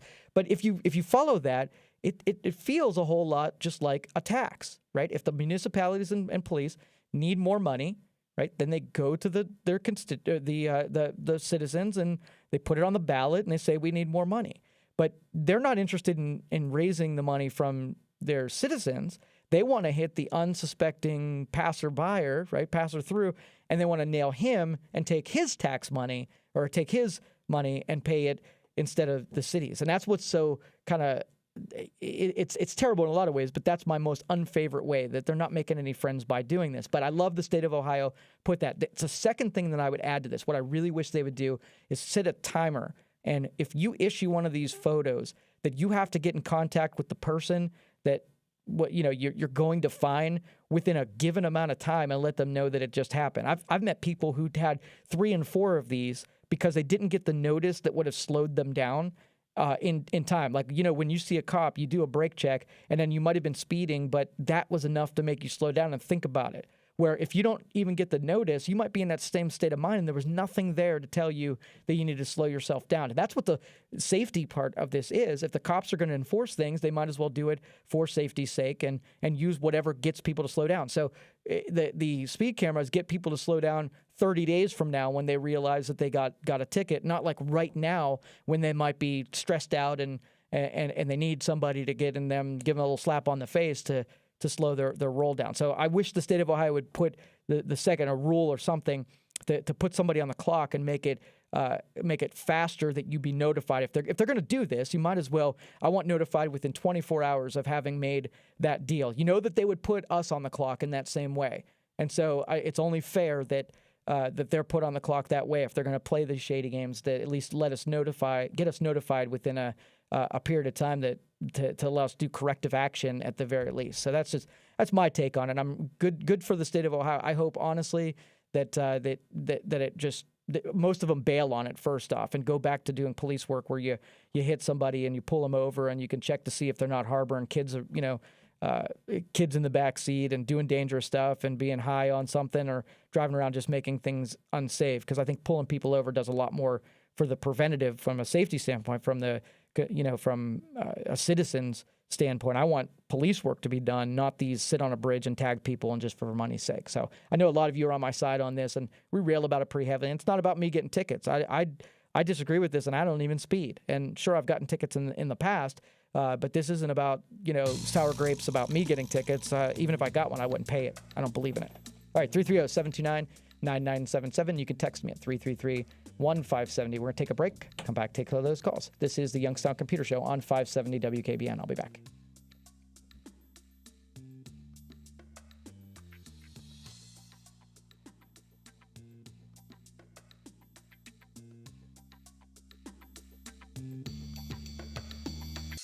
There's a lot of electricity in the air. Iran, the border, China, Venezuela, 2020, abortion, Roe v. Wade. Know what's about to happen. inform the American people. 570 WKBN. Prescription products require an online physician consultation and are only available if the physician determines a prescription is appropriate. Subscription required. See website for full details and important safety information. Hey guys, good news. The outrageously expensive little blue pill is now generic, which means you can get the prescription medication to treat ED at affordable prices. And Hims makes it extra affordable. And right now, get your first online visit totally free when you go to forhims.com/joy. To start your free online visit, you need to go to this exclusive address, forhims.com/joy. forhims.com/joy. Belleria Pizza and Italian Restaurant in Struthers invites you to sample its wide variety of menu items, including pizza, pasta, wings, salads, and appetizers. Be sure to ask about daily and nighttime specials. Open 7 days a week at 1010 Youngstown, Poland Road. Call 330-755-4667. Belleria Pizza and Italian Restaurant in Struthers wishes best of luck to all Youngstown State University teams. We sell the taste one bite at a time. It's Heidi Summers, health and wellness expert with your local health update. I get so many emails and calls about CBD, the incredible oil from the hemp plant that's being used to provide relief to millions for joint discomfort, inflammation, and nagging injuries. It's the most talked about alternative health breakthrough in years. The CBD product I always recommend comes from CBD Labs, the gold standard of CBD. CBD Labs oil goes to work fast to relieve your discomfort and deliver the results one thought nearly impossible without a prescription. This powerful oil is not marijuana and contains no THC, the ingredient that gets you high. Oh yeah, CBD Labs oil has also been used to help thousands get a great night's sleep. Don't be fooled by all the imitators. Call now and find out how to get a free bottle while supplies last. To get your free bottle of CBD Labs CBD oil, call 800-679-8018. That's 800-679-8018. Free bottles for a limited time, so call now. 800-679-8018. 800-679-8018. Paid for by Dickey for Judge. We the people of the United States, in order to form a more perfect union, establish justice. The United States Constitution. We teach our kids that despite all of our differences, it brings us together and sets a firm foundation of laws that keep us safe. It's also the Constitution that judges take an oath to defend. That's just what Caitlin Dickey will do. Caitlin Dickey is a prosecutor and a former court magistrate. Caitlin Dickey knows the importance of being fair and impartial in the courtroom. Caitlin Dickey also knows that those found guilty must be held accountable. That's why Caitlin Dickey will give criminals the sentences they deserve. Caitlin Dickey, defending our Constitution. Do ordain and establish this Constitution for the United States of America. For fair and impartial justice, vote Caitlin Dickey for judge. Hi, once again, it's Dan Rivers for the only window company I recommend, Window Nation. Temperatures are changing. Fall is arriving. That means cold weather, preparation for the holidays, winterizing your home. Start with the project that will give you the most bang for your buck. New windows. Window Nation will protect your home from the coming nasty winter weather while reducing the energy bills. Friends, it's a no-brainer. Call Window Nation today and get 2 free windows for every 2 you buy. Buy 4 for every 4 you buy. There's no limit. Plus, for the next 2 weeks, no interest for 5 years. New windows today and no interest for 60 months. It's Window Nation's best deal of the year. Bottom line, call the window company that's been 80,000 homeowners have already trusted. Don't wait until the holidays arrive and the cold weather is here. There's still time to get your windows installed right now. 866-90-NATION, 866-90-NATION. 2 free windows for every 2 you buy and 0% interest for 5 years. Visit windownation.com. All right, welcome back, everybody. This is the Youngstown Computer Show. I'm Joe Danier, owner of Youngstown Computer. This is your Saturday show. Let's go right to the calls here. First up, we got John. John, you're on the Youngstown Computer Show. How can I help you? Hi, this is John from Boardman. My question is a statement, actually. About a year ago, I received a traffic cam ticket on 680, and my question is there a way that they can falsify these? Because, I know exactly what speed limit I was doing. I saw the officer. As I went under the bridge, I did do the brake check and spiked the brakes. I came out from underneath the bridge doing 51 mile an hour, and he had a photo of my rear plate. And at the bottom of the photo, it stated that it was 73 mile an hour, which is totally fraudulent. Now, recently, actually today, I received in the mail a second notice for a traffic ticket that I supposedly received in July. And it's a second notice with the fine on it and the late charge.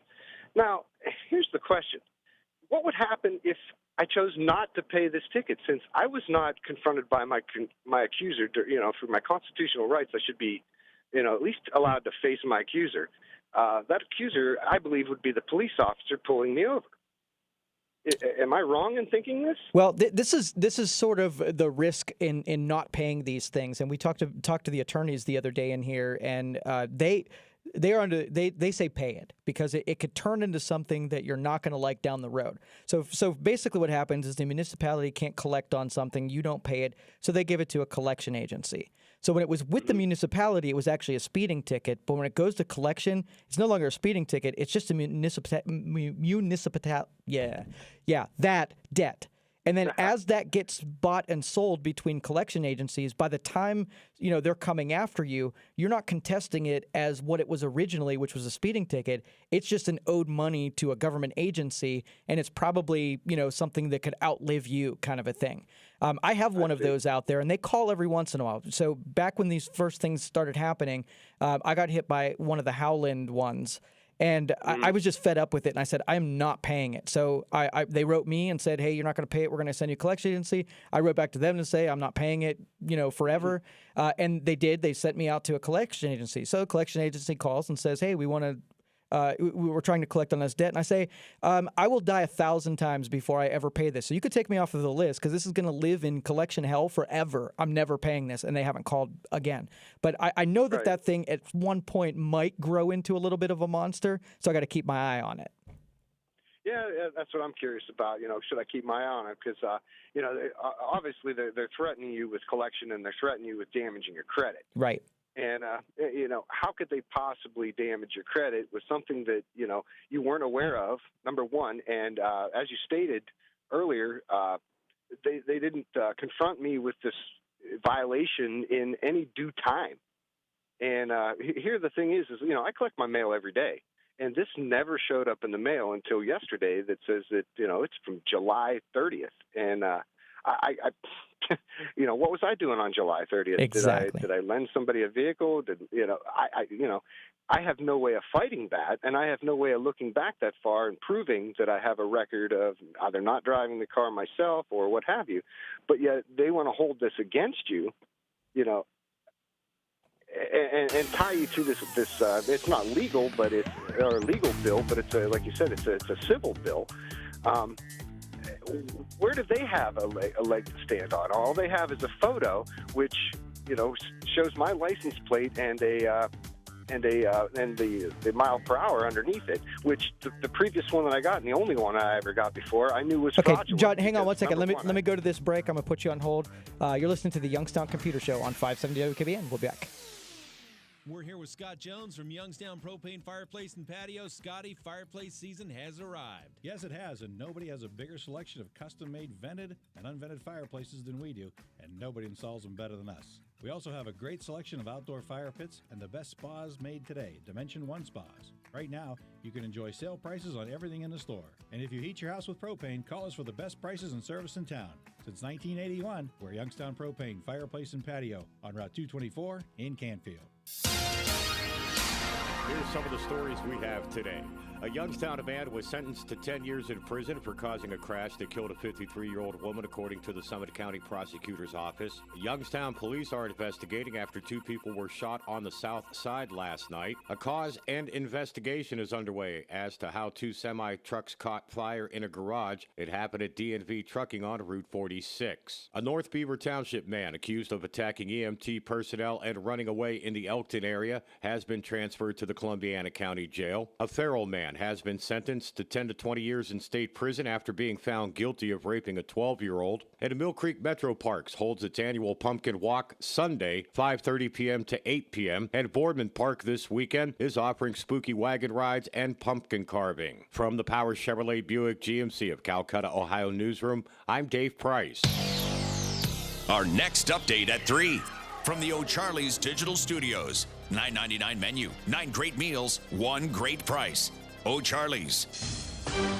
Don't be left out in the cold this winter. Call Mazza Heating in Girard, your factory authorized Bryant dealer. A cooler Saturday on the way. Highs only going to be reaching the upper 50s. Clouds and rain will decrease by the afternoon, leaving us with mostly sunny skies for your evening. Overnight, temperatures fall to the upper 30s with patchy frost possible.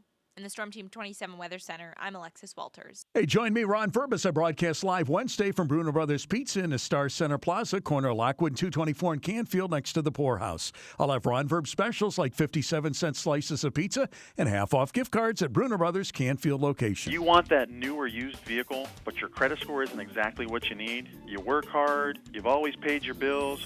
Who can you turn to?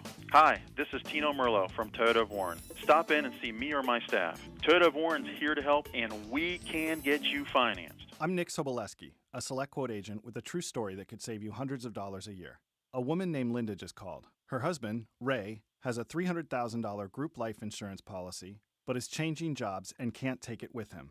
Well, I shopped the many highly rated term life insurance companies we represent, like Prudential and Mutual of Omaha, and found Ray, who is 41 and takes medication to control his cholesterol, a 10-year, $500,000 policy for under $27 a month. That's almost twice the coverage for less than half of what he had paid. If SelectQuote hasn't shopped for your life insurance, you're probably paying too much. For your free quote, call 800-589-5599. That's 800-589-5599. 800-589-5599. Or go to SelectQuote.com. Since 1985, we shop, you save. Get full details on the example policy at SelectQuote.com/commercials. Or price could vary depending on your health, issuing company, and other factors. Not available in all states.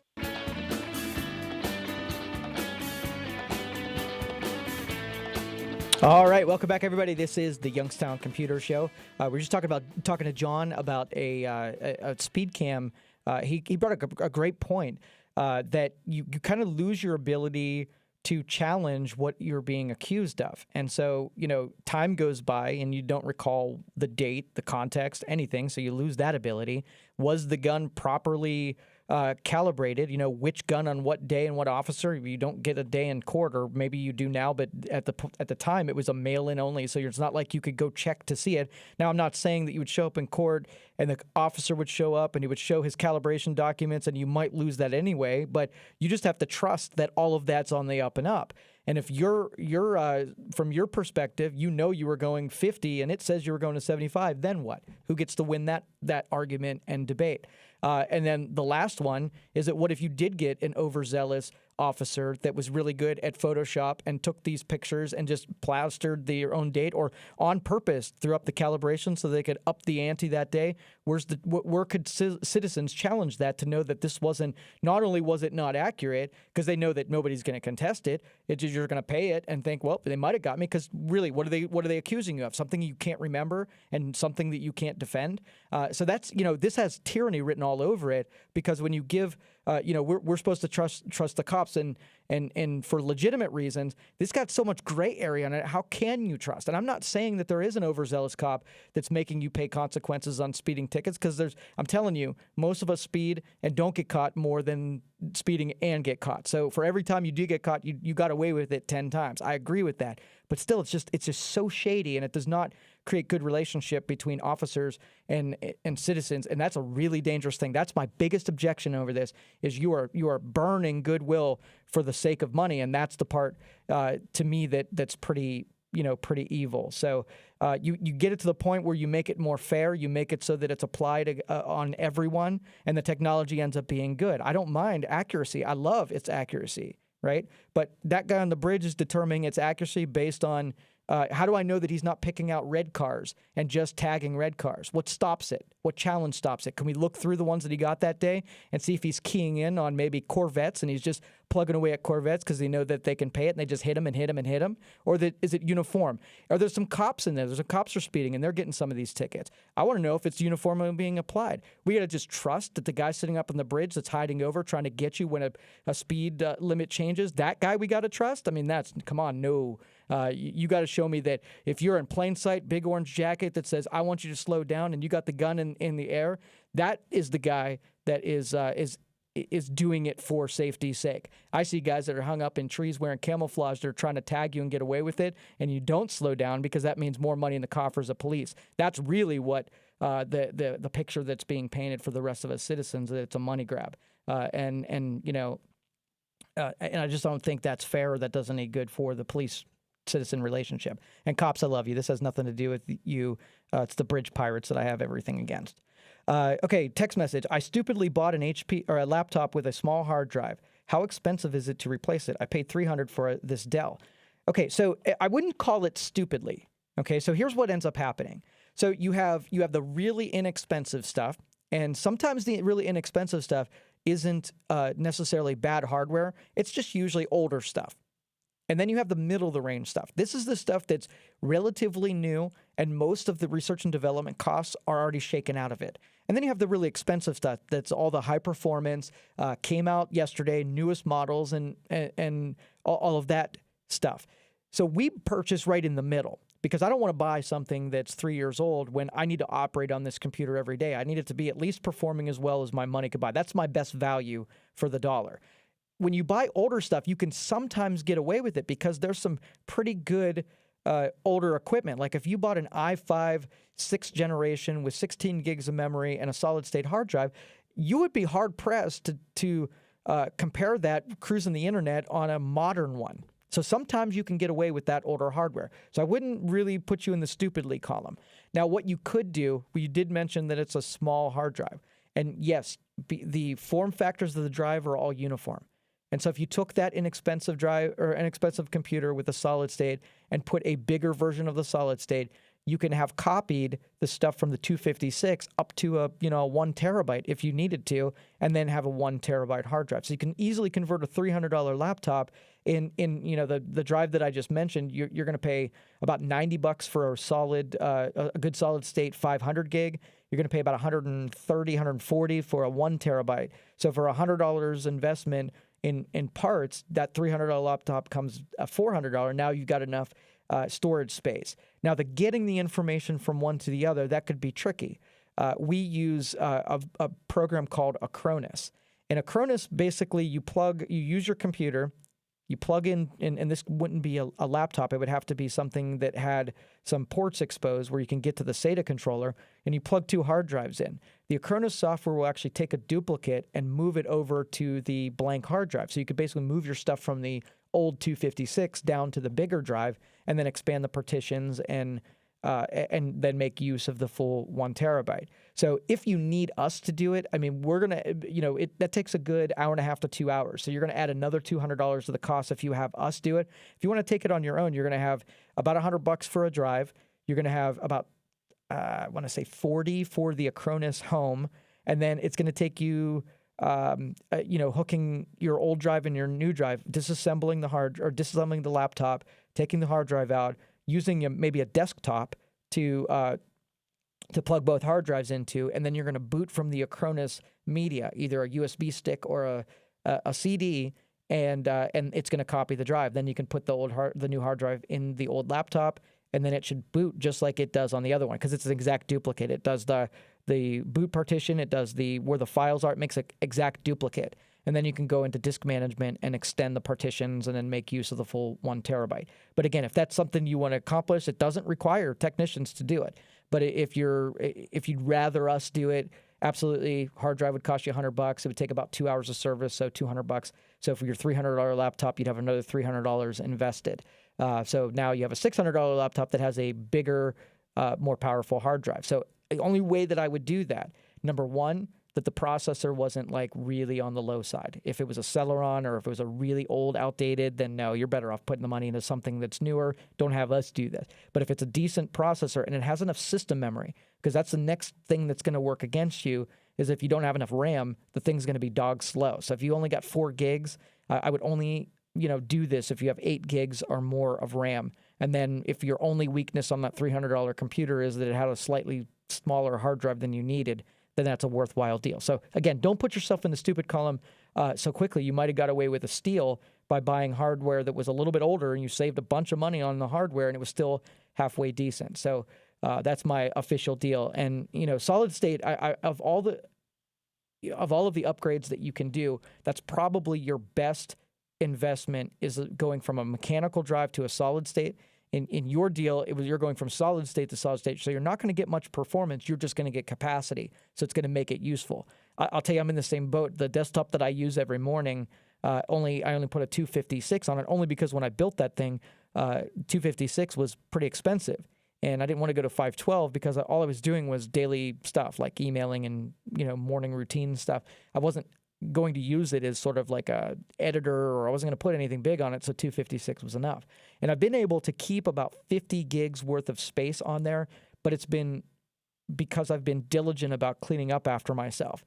So what you can do is you can do a disk cleanup, and the wizards or the utilities that do disk cleanup are pretty good about getting rid of stuff that you can get rid of. Like if you right-click on your C drive and go to Properties and go to Tools, you have Disk Cleanup button there that you can run, and the first menu will give you stuff like temp files and old snapshot files and stuff like that.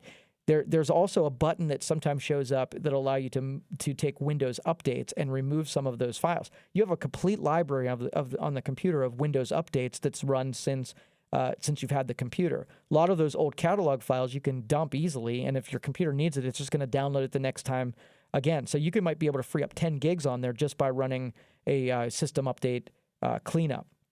And then so that moves that stuff off of there. Another utility that I use almost weekly on this computer that I have to be diligent on is Space Sniffer. And it's a free utility. Google it, Space Sniffer. It's I think it's Java actually. And basically what it does is it analyzes all the folders on your computer, and it'll tell you if any folder is bigger than any others. So if you have this big cache of Windows updates files, and you can see that most of your hard drive space is right there. That's the folder that's using it up.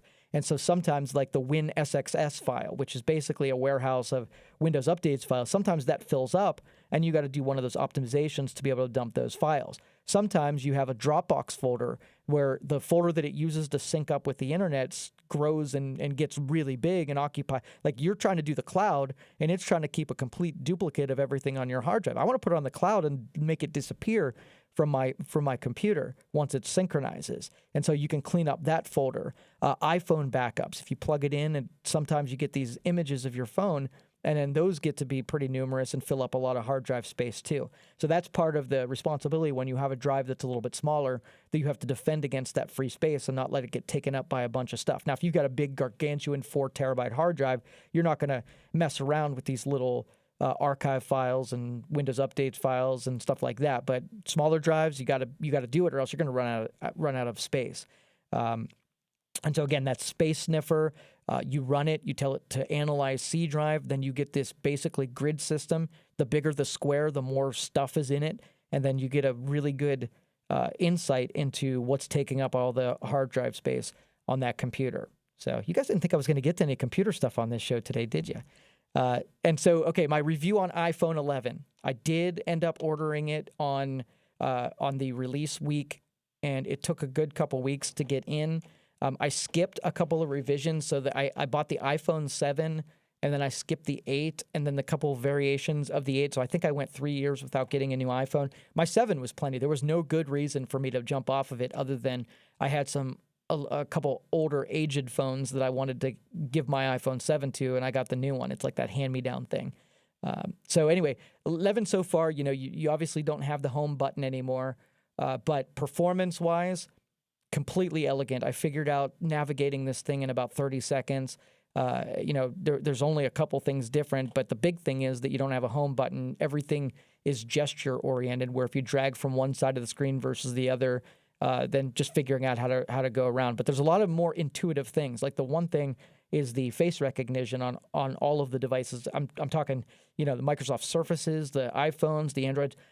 Instead of using your thumbprint or a code to get in, it recognizes your facial features, and then it unlocks you. That has been a godsend, because you don't know how many times I've walked up to my car. My phone is my key for my car. Okay, so I had to unlock the phone, or the car didn't unlock. And so many times I've had things in my hand, and I have to pull out my phone and use my thumbprint to open it, and it's just cumbersome. Didn't like it. So now I point it at my face, even if I'm holding something else.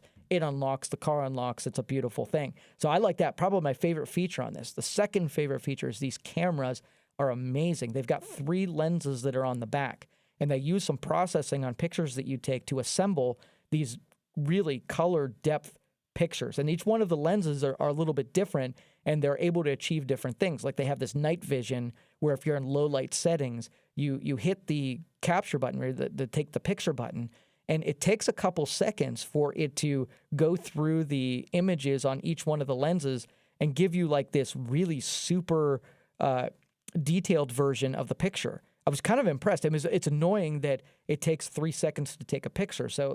But in most low light conditions, you're not happy snapping anyway. You're paying attention a little bit more. Like if you're looking at the night sky or you're doing something sporting wise that's after dusk or something like that. That's the true use for this, I'm sure. But your regular camera, it takes just as fast as it normally does. Color depth is awesome. It does a really good job at autofocus. There's some editing features. It used to be that you take a picture and then you had the little crop thing. Because they've had so many features, the menuing systems are not labeled quite as well as they once were. So if you're going from like the iPhone 5 all the way up to the 11, it's going to take you a little bit of a learning curve to sort of traverse how to make things happen. Things that you used to know how to do, they're just different. And that's annoying to a lot of technology people, is how if you don't follow every product revision, you kind of lose the focus of where their technology was going. And it's like relearning a whole new ecosystem. The changes are small from revision to revision, but if you skip ones, it's very noticeable. So far, I give the battery on it amazing marks. And I don't know if my 3-year-old phone was just starting to show the wear of the battery, or that they've done a bunch of improvements, but it's been noticeable where I'm not even getting in the single digits or teens by the end of the day. It's still a good bit into the 70s and 60s and 70s percentage wise. So that's been really good. The weight's a little bit different. It's not quite as heavy as a phone. I didn't go with the Plus this time, where the 7 Plus was like 5 point whatever inches. This is a little bit smaller. And it was noticeably smaller when I changed out, but now it seems like the appropriate size. I think that just based on phone grip, the Plus was a little big to be comfortable to use as an everyday. So this feels like where I should have been before. And other than that, everything else has been pretty. I think they achieved success with this because Apple's got my criticism because of they were on these huge jumps of innovation when Steve Jobs were at the helm. And all of us were kind of watching what they were able to do without the major innovator, behind the wheel. And we just kind of watched it where these, and I don't know if he was just better at explaining what these things do, or like now it's like, hey, we're going to make this great product, but we're going to make you discover it in your own time. And then it just never makes headlines. And what Steve Jobs had been on stage talking about might be way different than what, the execs at Apple are now doing. And it's just a different culture. It's a different way of marketing a product. It's a great product, but I just don't think it's marketed quite as well as when Steve was there. So maybe there'll be a Steve Jr. along the way sometime that will do as good a job at promoting their product, because he was a genius when it came to talking about what we should as consumers be excited about with every revision of product. So what is synonymous with an iPhone 11?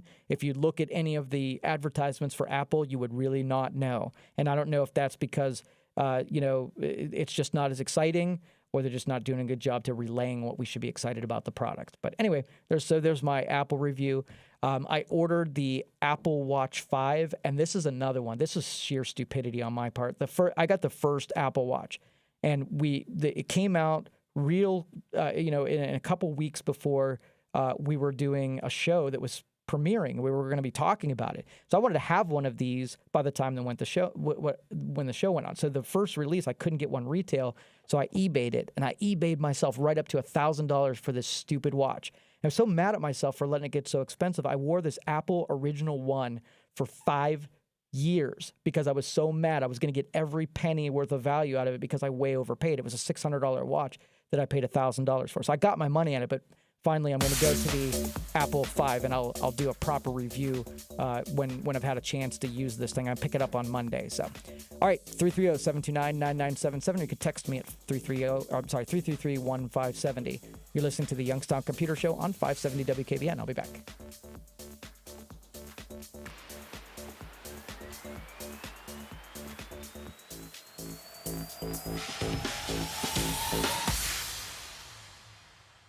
Hey there, Dan Rivers. We have a show every morning at 8:07. We're on till noon. We hope you can join us. But if you do happen to miss it, remember, you can hear the program on the podcast. Just search Dan Rivers, 570 WKBN. A special 50-50 raffle at tonight's YSU game will have one lucky fan walking out of Stambaugh Stadium with a guaranteed minimum of $10,000, courtesy of Rick's Boot Factory Outlet.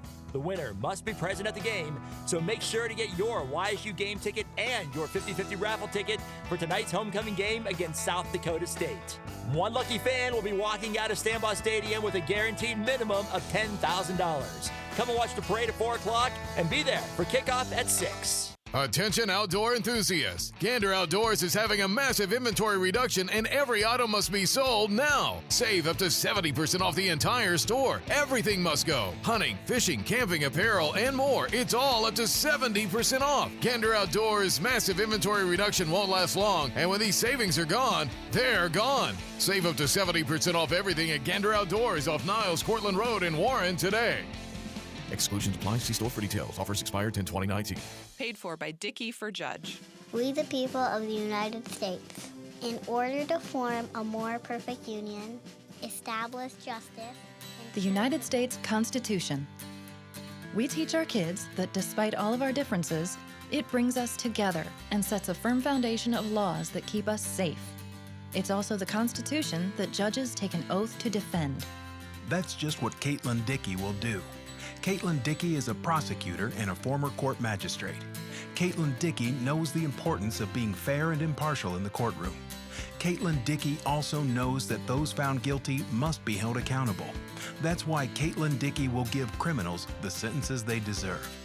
Caitlin Dickey, defending our Constitution. Do ordain and establish this Constitution for the United States of America. For fair and impartial justice, vote Caitlin Dickey for Judge. Your house becomes a home with Window Depot. Valley homeowners trust Window Depot of Youngstown. Our triple pane windows offer unmatched beauty and energy efficiency. To the hundreds of customers who have trusted us to remodel their home, we say thank you. Hi, it's Rich from Window Depot. Did you know all of our products are made right here in Ohio and Western Pennsylvania? Stay tuned to learn more about our current special offers. Rake in the fall savings with our Buy More, Get More sale. Save $100 per window. Buy 5 windows, $500 off your purchase. Buy 10, get $1,000 off. Plus a bonus, the first 10 callers to call 1-800-433-8577 receive a $20 dinner for 2 gift card with their in-home estimate. Valley homeowners, call 1-800-433-8577. That's 1-800-433-8577. Call Window Depot now. A new podcast from iHeartRadio, Bear and a Banjo. I'm Dr. Q, and I've spent the last 30 years tracking down Bear and Banjo, the 2 most important musicians of the 20th century. A podcast narrated by Dennis Quaid, featuring new music produced by T-Bone Burnett, with a new song featuring original lyrics by Bob Dylan. Find Bear and a Banjo on the iHeartRadio app. You want that new or used vehicle, but your credit score isn't exactly what you need? You work hard, you've always paid your bills. Who can you turn to? Hi, this is Tino Merlo from Toyota of Warren. Stop in and see me or my staff. Toyota of Warren's here to help, and we can get you financed. Hey, join me, Ron Furbus. I broadcast live Wednesday from Bruno Brothers Pizza in the Star Center Plaza, corner Lockwood 224 in Canfield, next to the Poorhouse. I'll have Ron Verb specials like 57-cent slices of pizza and half-off gift cards at Bruno Brothers Canfield location. All right, welcome back, everybody. Real quick on the text here. We were talking to a guy who bought a laptop that was had a little bit less capacity than he wanted. We had a texter chime in and say, if it's just storage he's after, you could always go external. And that is really good advice, and I probably should have been clear about that too. So thank you for that text message coming in. So what this person is saying is, if the stuff that if on the hard drive you find that you've got like movies and stuff that is doesn't necessarily have to be on your C drive, you can always buy a cheap external drive like a Western Digital little 3.5 and plug it in. Now you've got USB storage. You can move some of those bigger files over to the external drive. And that might save you the hassle of doing the internal version of it too. And you might be able to get away with having your music files and your library stuff on the external. When you need it, you plug that in, and we don't need it, you can unplug it, and then reserve the stuff on the 256, the drive that's inside, just for operating system files and program files. And that might, best of both worlds, that might be an easier version. So thanks for the text message. That's the beauty of having this audience, is there's tons of smart people, way smarter than me out there, that when we raise these questions and talk about these things in public, not just me, a lot of other people have a chance to chime in and share their expertise. And we've got some brilliant, even though they don't chime in all the time, we've got some brilliant people in the audience. I hear from them when I go from place to place. There's some smart people out there listening, and they're always willing and available, to correct me or give additional information or give me little nudges along the program. And I'm really thankful that all of you, the listeners, are out there and always eager and willing to help. Coming up with Youngstown Computer, just to kind of let you know, you haven't heard much of me doing any sales pitches for our services, and we are hitting the end of the year. We have the Windows 10 or Windows 7 aging out. They're going to be killing support for it, which means that we're super busy and replacing equipment and doing upgrades. That'll continue all the way to the end of the year. If you have a business and you want us to take a look at it and help you replace that equipment, I mean, across the board, our builds, we manufacture our own, or I should say assemble our own. Our workstation, our i5 workstations, 500 gigs of memory, 16 gigs, $950 for the workstation. And then the service that comes along with it, moving profile information. If you're interested in that, we'd love to have you. And, as I tell everybody, we're making an attempt to be a Youngstown-based computer manufacturer, and all of you are making that happen because we're selling hundreds of these boxes. Just from orders from July on, we're talking in the hundreds of orders on these computers, which really make me feel good about how you guys are supporting our efforts. So anyway, have a great week, everybody. We'll see you next week. You've now listened to the Youngstown Computer Show on 570 WKBN. Have a great week.